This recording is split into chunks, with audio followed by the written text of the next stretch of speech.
गर्मी में नदी और पहाड़ियों के बीच बहू का मिट्टी का ससुराल।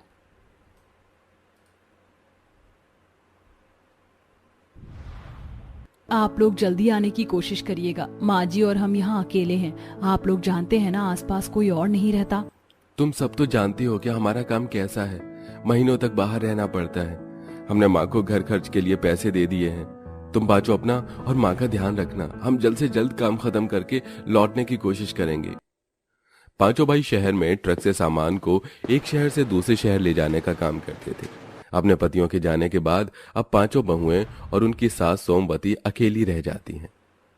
ये लोग तो चले गए, लेकिन धोने के लिए इतने सारे कपड़े छोड़ गए और आज तो ढेर सारे बर्तन भी पड़े हैं। हम लोग बर्तन लेकर नदी किनारे जा रहे हैं। तुम लोग भी कपड़े लेकर आ जाओ, आज काफी सारा काम करना है। इन पांचों बहू की झोपड़ी बिल्कुल नदी के पास ही बनी थी। जहां एक तरफ उनकी झोपड़ी के पास नदी थी, तो वहीं दूसरी तरफ बड़ी बड़ी पहाड़ियां और नदी के बीच में ये पांचों बहुएं और उनकी सास रहा करती थी। पहले जब मुझे पता चला कि मेरा ससुराल ऐसी जगह पर है तो मुझे तो काफी टेंशन होने लगी कि मैं वहाँ पर कैसे रहूंगी, लेकिन अब तो यहाँ फायदा ही फायदा है। 4 कदम पर नदी है, आराम से घर के सारे काम हो जाते हैं और पहाड़ों की वजह से यहाँ आसपास काफी ठंडक भी रहती है, इसीलिए इस गर्मी के मौसम में भी हमें ज्यादा परेशान नहीं होना पड़ता। वही तो मैं सोच रही हूँ, क्यों ना आज खाने में कढ़ी चावल बना ले। काफी दिन हो गए कढ़ी चावल खाए हुए। जल्दी से काम खत्म कर कढ़ी चावल बनाते हैं। पांचों बहुएं गरीबी और झोपड़ी में ही सही, लेकिन हंसी खुशी अपने दिन काट रही थी। ऐसे ही 1-2 हफ्ते गुजर जाते हैं। आज आसमान में काले बादल छाए हुए थे और मौसम भी काफी ज्यादा खराब था। जोर जोर से तेज हवाएं चल रही थी। मुझे लगता है आज बहुत जोरों का तूफान आने वाला है। मुझे तो बहुत डर लग रहा है। हाँ बहू, चलो घर के अंदर चलते हैं, ऐसे मौसम में बाहर रहना ठीक नहीं है। सोमवती अपनी पांचों बहू को घर के अंदर ले जाती है, लेकिन तभी हवा का ऐसा झोंका आता है कि जिससे उनकी झोपड़ी ही टूटकर बिखर जाती है और अब पांचों बहुएं और सोमवती देखते ही देखते बेघर हो जाते हैं। हे भगवान, ये क्या हो गया? अभी कुछ देर पहले तो हमारे सर पर छत थी और अब तूने उसे छीन लिया। अब हम लोग कहाँ जाएंगे?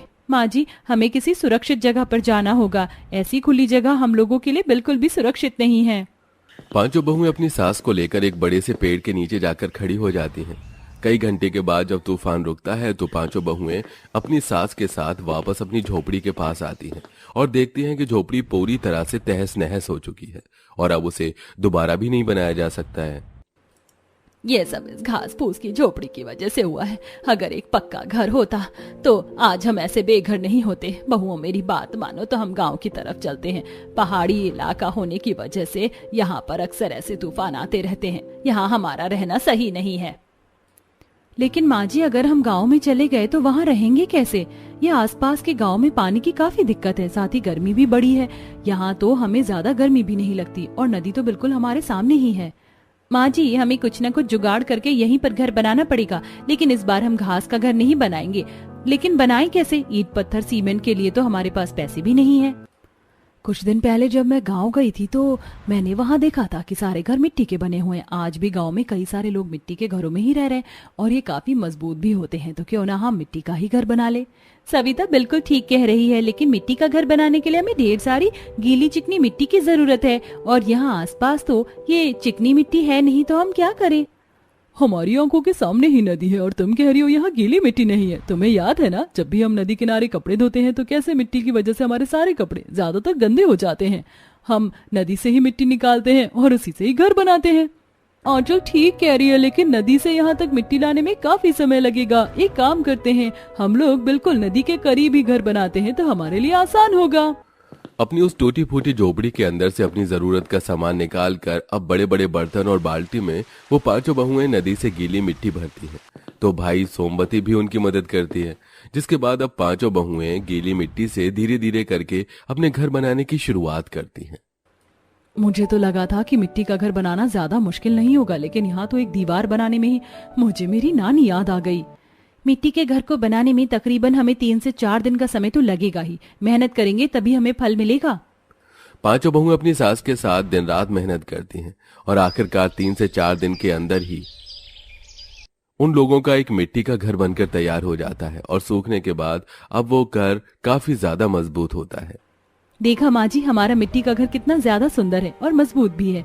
उसके अंदर कितनी ज्यादा ठंडक भी है। अब चाहे कितनी भी तेज हवाएं क्यों न चले, लेकिन हमारा घर टस से मस नहीं होगा। तुम पांचों ने तो कमाल कर दिया, अब तो हम यहाँ आराम से रह सकते हैं। ऐसे ही कुछ दिन गुजर जाते हैं। सभी बहुएं जहां घर के कामों में लगी होती हैं, तो वहीं सविता आंचल के साथ मिलकर उसे गीली मिट्टी से थोड़े से बर्तन बना रही थी, जिसे देख अरे ये तुम दोनों मिट्टी से बर्तन क्यों बना रही हो? घर में तो बर्तन है ना। हम लोगों ने सोचा मिट्टी के भी थोड़े बहुत बर्तन बना ले। वो क्या है ना, मिट्टी के बर्तन में बना हुआ खाना काफी ज्यादा अच्छा लगता है। सविता थोड़ी और बर्तन बना लो, शाम को सब्जी लेने के लिए हम गांव की तरफ तो जाना ही है, तो क्यों ना हम बाजार में मिट्टी के बर्तन बेचें। गांव होने के बावजूद भी गांव के सारे लोग स्टील के बर्तनों का ही इस्तेमाल करते हैं। आज हम गांव के लोगों को ही मिट्टी के बर्तन बनाकर बेचेंगे, क्या पता इससे हमारी बिक्री हो जाए। सभी को माया का आइडिया काफी ज्यादा अच्छा लगता है, जिसके बाद अब सविता और आंचल मिलकर और भी ढेर सारे मिट्टी के बर्तन बनाते हैं और उन्हें बाजार ले जाकर बेचते हैं, जहां पर लोग उनकी मिट्टी के बर्तन खरीदते भी हैं और उनके बर्तन भी काफी अच्छे होते हैं। देखा, मैंने कहा था ना कि लोग मिट्टी के बर्तन जरूर खरीदेंगे। लोगों ने मिट्टी के बर्तन खरीदे भी और हमारी कमाई भी कितनी अच्छी हो गई। और तुम लोगों को याद है ना उस औरत ने क्या कहा था कि उसे एक बड़ी हांडी भी चाहिए। बाजार में कई सारे लोग मिट्टी के खेल खिलौने भी बनाकर बेच रहे थे, तो मैं सोच रही हूँ कि हम खेल खिलौने के साथ साथ और भी छोटी मोटी चीज बनाकर बेच सकते हैं, जैसे घर के सजावट के सामान। पहाड़ियों और नदियों के बीच में अपना मिट्टी का घर बनाने के बाद अब पांचों बहुएं मिट्टी के बर्तन, सजावट का सामान और खेल खिलौने बनाकर बेचती हैं, जिससे वो 2-4 पैसे कमाकर अपनी जरूरत के लिए जोड़ रही थी। ऐसे ही कुछ दिन गुजर जाते हैं। पांचों बहुएं नदी किनारे बने अपने मिट्टी के घर में काम कर रही होती हैं कि तभी वहां आसपास घूमने के लिए कुछ लोग आते हैं, जिसे देख सभी पति अपने पांचों बहू को बाहर बुलाती हैं। इन पहाड़ियों और नदी के बीच में कितना सुंदर मिट्टी का घर है। इन लोगों का क्या, आप लोग यहाँ अभी अभी आए हैं? नहीं, हम तो यहाँ काफी समय से रह रहे हैं, लेकिन हाँ, ये मिट्टी का घर हमने कुछ समय पहले ही बनाया है। वैसे आप लोग यहाँ घूमने के लिए आए हैं शायद। वो गर्मियों का मौसम है ना, तो अक्सर गर्मियों के मौसम में इस जगह पर काफी लोग घूमने के लिए आते हैं। हम लोग भी यहाँ घूमने के लिए आए हैं। घूमने आए सभी लोगों का पांचों बहुएं काफी अच्छे से स्वागत करती हैं और अब उन्हें अपने बनाए हुए मिट्टी के खिलौने, बर्तन वगैरह भी दिखाती हैं। ये मिट्टी के बर्तन तो काफी ज्यादा सुंदर है। मैं तो सोच रही हूँ 3-4 ले लूं, घर जाकर इनमें खाना बनाऊंगी। और ये खिलौने भी काफी ज्यादा अच्छे हैं, मेरी भाभी के बच्चों के लिए ले लेती हूँ, इन्हें देखकर काफी खुश हो जाएंगे। तगड़ी गर्मी पड़ते ही उन पहाड़ियों और नदी के आसपास काफी सारे लोग घूमने के लिए आते हैं, जिससे अब उन पांचों बहू को अपना सामान बेचने के लिए शहर जाने की जरूरत ही नहीं पड़ती और ये इन्हीं लोगों को अपना सामान बेचकर काफी पैसे कमाते हैं। थोड़े बहुत पैसे जुड़ते ही अब पांचों बहुएं उन्हीं मिट्टी के बर्तनों में मैगी, चाय और कुछ खाने पीने की चीजें बनाकर भी लोगों को बेचना शुरू कर देती हैं। पूरे दिन घर में ही क्यों ना 4-5 बार मैगी बनाकर खा लो, लेकिन पहाड़ी में ये मैगी और चाय की बात ही अलग होती है। सही कहा तुमने, सुबह से तीसरी बार खा रही हूँ मैं आपके यहाँ की मैगी। बहुत टेस्टी बनाते हैं आप लोग। जैसे जैसे दिन गुजरते हैं वैसे वैसे इन पांचों बहू को मुनाफा भी अब काफी ज्यादा बढ़ने लगा था। एक समय ऐसा आता है कि अभी सभी बहुएं इसी नदी किनारे एक मिट्टी का छोटा सा ढाबा बनाती हैं और खाने पीने की कई तरह की चीजें बनाकर बेचती हैं। और अब तो सिर्फ टूरिस्ट ही नहीं बल्कि आसपास के शहर के लोग भी इस गर्मी के मौसम में इन जगहों पर आने लगे थे। जैसे अब पांचों बहुएं दिन का काफी अच्छा पैसा कमाती हैं। तुम पांचों ने तो कमाल कर दिया।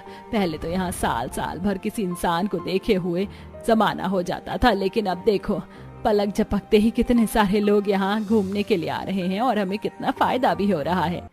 अगर माँ जी उस तूफान में हमारी घास की झोपड़ी नहीं टूटती तो हम इन पहाड़ियों और नदी के बीच ये मिट्टी का घर नहीं बनाते, तो आज ये सब नहीं हो पाता।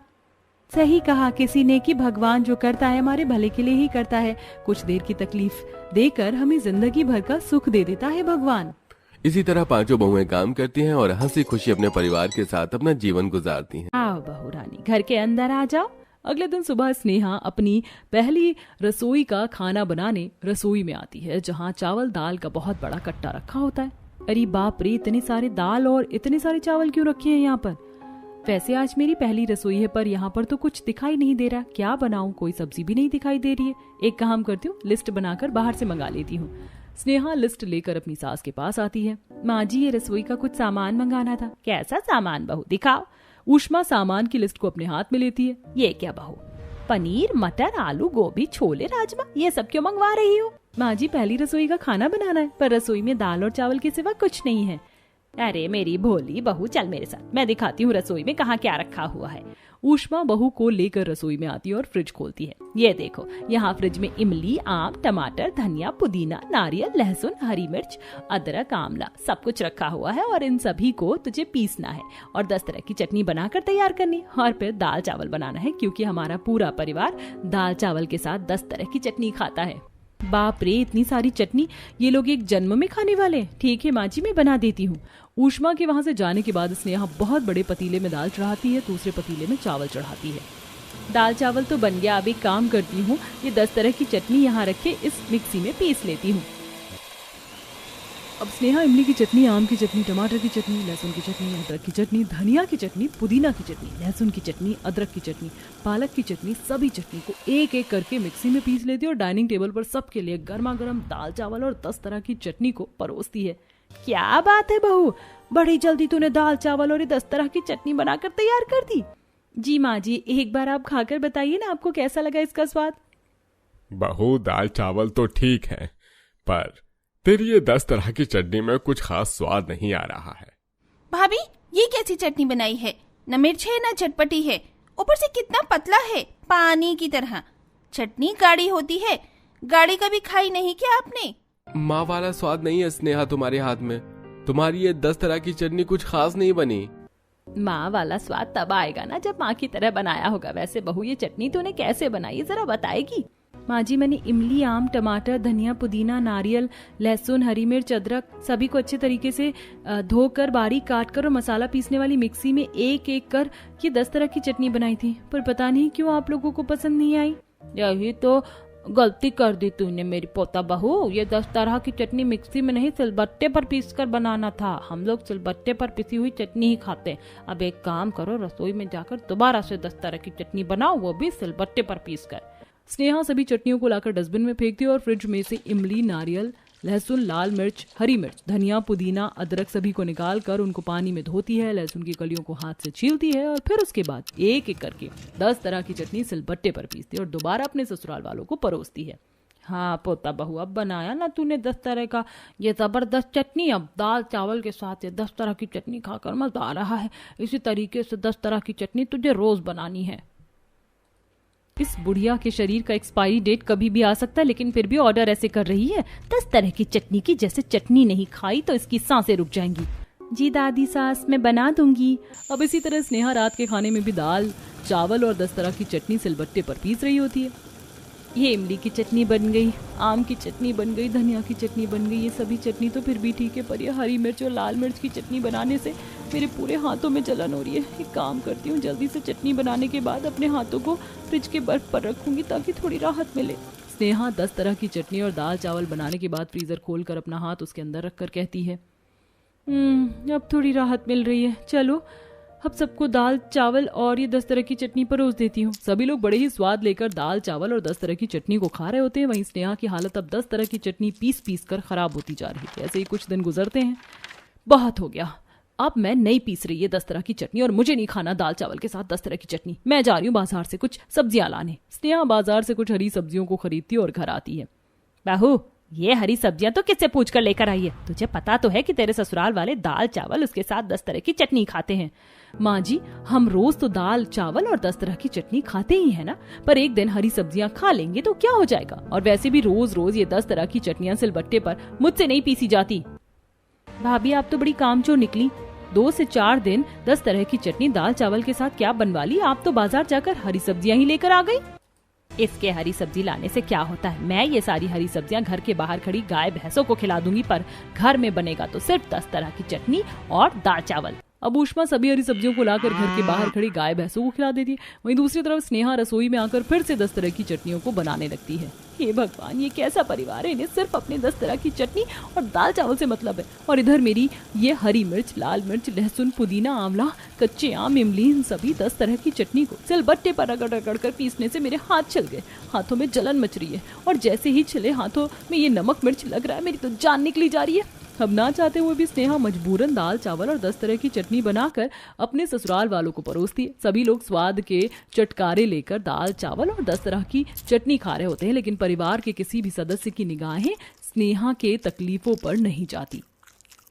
वाह भाई वाह, मजा आ गया। स्नेहा, अब तो तुम ये दाल चावल 10 तरह की चटनी बनाने में उस्ताद हो गई हो। हाँ सच में शुरुआत में थोड़ा खराब था, पर अब तो बहुत स्वादिष्ट लग रहा है। बहू के हाथ का ये 10 तरह का चटनी और दाल चावल।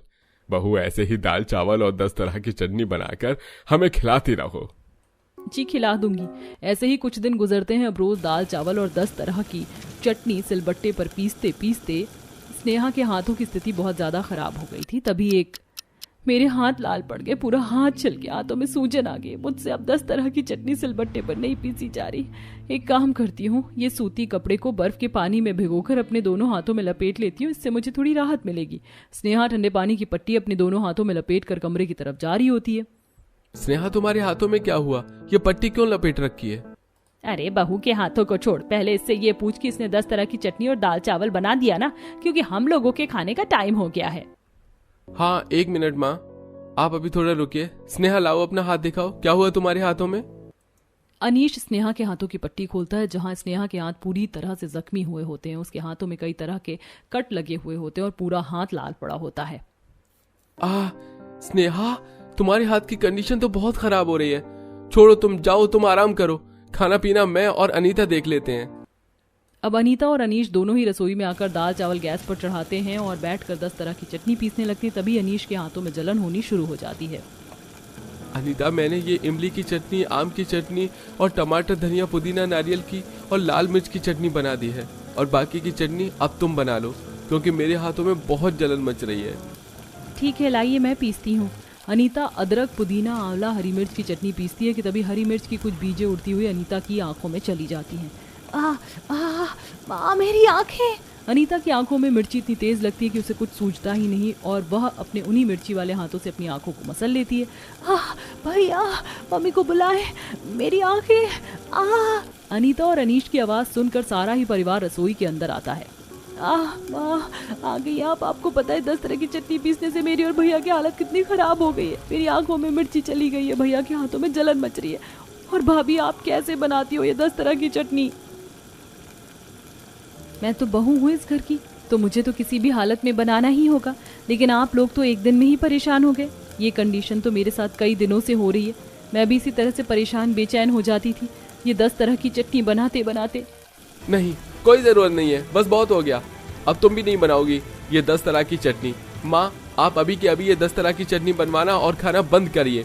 अब घर में कभी कभार चटनी बनेगी, वो भी सिर्फ 1 से 2 तरीके की। बेटा तू सही कह रहा है। अपने बच्चों को परेशान देखकर आज मुझे भी एहसास हुआ कि मेरी बहू कितना परेशान हुई होगी। बहू, मुझे माफ कर दे, मैं जबरदस्ती तुझे ये 10 तरह की चटनी और दाल चावल बनवाती रही।